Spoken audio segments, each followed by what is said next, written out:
அஸ்ஸலாமு அலைக்கும். இஸ்லாம். பெண்கள் மாதவிடாய் காலங்களில் குர்ஆன் ஓதலாமா? பெண்கள் தூய்மையற்ற காலத்தில் குர்ஆன் ஓதலாமான்னு கேட்குறாங்க.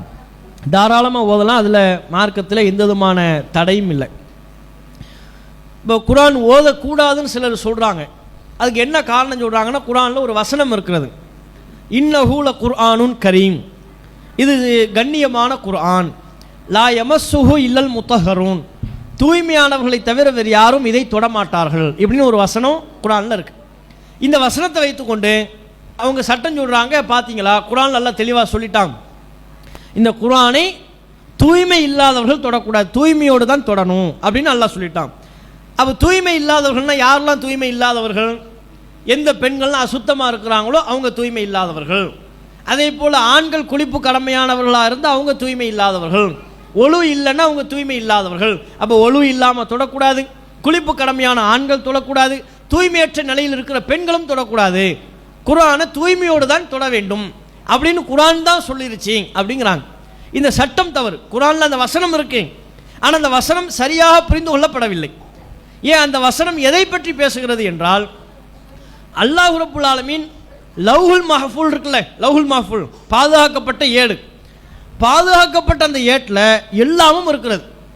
யார் யார் உலகத்தில் பிறப்பாங்க, யார் யார் எப்போது இறப்பார்கள், அவர் எவ்வளவு காலம் வாழ்வார், உங்களை பற்றி என்னை பற்றி எல்லோரை பற்றியும் எதில் இருக்கிறது? லவ்ஹுல் மஹ்ஃபூல் என்கிற அல்லாஹ்விடத்தில் இருக்கிற பதிவேட்டில், அது வானத்தில் இருக்குது, அல்லாஹ்விடத்தில் இருக்குது, பாதுகாக்கப்பட்ட பதிவேடு. அந்த பாதுகாக்கப்பட்ட பதிவேற்றை பற்றி அல்லாஹ் சொல்கின்ற பொழுது, பாதுகாக்கப்பட்ட பதிவேற்றில் இந்த குர்ஆன் இருக்கிறது. இன்னஹூல குர்ஆனுன் கரீம் ஃபீ கிதாபிம் மக்னூன், அது பாதுகாக்கப்பட்ட பதிவேட்டில் இருக்கிறது. லா யமஸ்ஸுஹு இல்லல் முத்தஹரூன், அதை தூய்மையானவர்களை தவிர வேறு யாரும் தொடமாட்டார்கள். அப்போ எங்குள்ள குர்ஆனை பற்றி அல்லாஹ் சொல்கிறாங்க, லவ்ஹுல் மஹ்ஃபூல்ல இருக்கிற குர்ஆனை பற்றி அல்லாஹ் சொல்லும் பொழுது அதை பாதுகாப்பான தூய்மையானவர்கள் தான் தொடுவார்கள். தூய்மையானவர்கள்னா யாரு? மலக்குமார்கள். தூய்மையான மலக்குமார்கள் தான் அதை நெருங்க முடியும், தூய்மையான மலக்குமார்கள் தான் அதை தொட முடியும். தூய்மை இல்லாத ஷைத்தான்கள், ஜின்கள் லவ்ஹுல் மஹ்ஃபூல் பக்கம் நெருங்க முடியாது, அந்த குர்ஆனை அவர்கள் தொட இயலாது. இதுதான் குர்ஆன் நமக்கு சொல்லித் தருது. அப்போ லவ்ஹுல் மஹ்ஃபூல்ல இருக்கிற குர்ஆனை பற்றி தான் அந்த வசனம் பேசுகிறதே ஒழிய, நடைமுறையில் நம்முடைய கையில் இருக்கிற குர்ஆனின் பிரதிகளை பற்றி அது பேசவே இல்லை, அது சொல்லவே இல்லை. இரண்டாவது, நபிகள் நாயகம் அவர்கள் தான் இறை தூதராக ஆனதற்கு பிறகு பல்வேறு மன்னர்களுக்கு, பல்வேறு முஸ்லீம் அல்லாத நபர்களுக்கெல்லாம் குர்ஆன் வசனங்களை எழுதி அனுப்பி வைத்தாங்க. அப்போ ஒளி இல்லாமல் தொடக்கூடாது, தூய்மையற்ற ஆண்கள் பெண்கள் தொடக்கூடாதுன்னு சொன்னால் முஸ்லீம் அல்லாத நபர்களுக்கு ரசூலுல்லாஹ் குர்ஆன் வசனங்களை எழுதி அனுப்புவாங்களா? நபிகள் நாயகம் அவர்கள் முஸ்லீம் அல்லாத நபர்களுக்கு குர்ஆன் வசனங்களை எழுதி அனுப்புவதை எதை காட்டுகிறது? எந்த நிலையிலையும் குர்ஆனை தொடலாம், தப்பு கிடையாது. ஆணாக இருந்தாலும் பெண்ணாக இருந்தாலும், அவருக்கு ஒளி இருந்தாலும் ஒளி இல்லைன்னாலும், அவர் தூய்மையற்ற நிலையில் இருந்தாலும் கூட குர்ஆனை தாராளமாக தொடலாம், அதில் எந்த விதமான தவறும் இல்லை. ஓதலாம், தொடவும் செய்யலாம், ஓதவும் செய்யலாம், தப்பே கிடையாது. நீங்கள் எப்படி யோசிச்சு பார்க்கணும்னா, ஒரு காலத்தில் குர்ஆன் எப்படி எழுதப்பட்டது? பெரிய பெரிய தோல் இருக்குல்ல, ஒட்டகத்தினுடைய தோல்கள், ஆட்டினுடைய தோல்கள், அதை செப் பண்ணிட்டு அதில் எழுதுனாங்க. அதுக்கப்புறம் பாறைகளில் எழுதுனாங்க, மரப்பலகைகளில் பட்டைகளில் எழுதுனாங்க. பின்னால் தான் பேப்பர் வந்துச்சு. அப்போ ஒரு காலத்தில் குர்ஆன் எதில் எழுதப்பட்டது?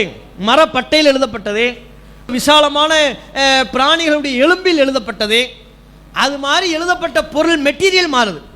ஒரு காலத்தில் தோலில் எழுதப்பட்டது, இன்னைக்கு பேப்பர் ஆயிடுச்சு. பேப்பர்லேருந்து இன்னைக்கு எதுவாக போயிடுச்சு? சாஃப்ட்வேராக போயிடுச்சு. இப்போ குர்ஆனை நம்ம தொடுவதற்கு ஒழு தேவைன்னு சொன்னால், இப்போ எல்லோரும் செல்ஃபோன்லேயும் குர்ஆன் இருக்கா இல்லையா? எல்லாரும் செல்ஃபோன்லேயும் என்ன இருக்கு? குர்ஆன் இருக்கிறது. அப்போ செல்ஃபோனையும் ஒளி இல்லாமல் தொடக்கூடாது. ஏன்? செல்ஃபோனில் குர்ஆன் இருக்குல்ல, இதை போய் தொடுறதா இருந்தால் இப்போ என்ன செய்யணும்? போய் ஒழு செஞ்சுட்டு வாங்க, தூய்மை இல்லாமல் செல்ஃபோனை தொடாதீன்னு சொல்லணும். அப்படி சொல்ல முடியுமா? மார்க் அப்படி சொல்லவே இல்லை. செல்ஃபோனை விட்டுருங்க. இப்போ ஒரு சின்ன பையன் இருப்பார், அவருக்கு குர்ஆனை மனப்பாடம் பண்ணியிருப்பார்ல, குர்ஆனில் ஏதாவது ஒரு அத்தியாயத்தை மனனம் செய்திருப்பார், அவர் உள்ளத்துலேயும் குர்ஆன் இருக்கு, அவரை தொடுறதுக்கு இப்போ ஒழு வேணுமா?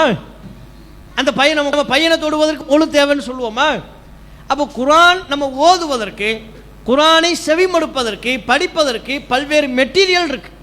அந்த மெட்டீரியலை தொடுவதற்கு ஒழு தேவன் எங்கேயுமே சொல்லப்படலை. ஓதுவதற்கும் ஒழு தேவையில்லை, தாராளமாக எந்த நிலையிலையும் குர்ஆனை நம்ம ஓதலாம். நபிகள் நாயகம் அவர்கள் கான எதுக்குருல்லாஹ ஃபி குல்லி அஹ்யானிஹி, எல்லா நிலையிலையும் அல்லாஹ்வை நினைவு கூறக்கூடியவர்களாக நபிகள் நாயகம் அவர்கள் இருப்பார்கள்.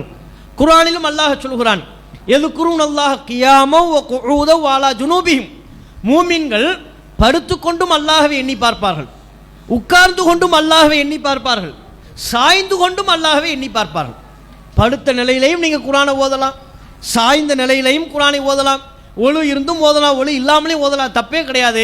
தூய்மையற்ற பெண்கள் தாராளமாக குரானை ஓதலாம். மார்க்கத்தில் அது எந்த விதமான தடையும் இல்லை. அல்லாஹு அக்பர், அல்லாஹு அக்பர்.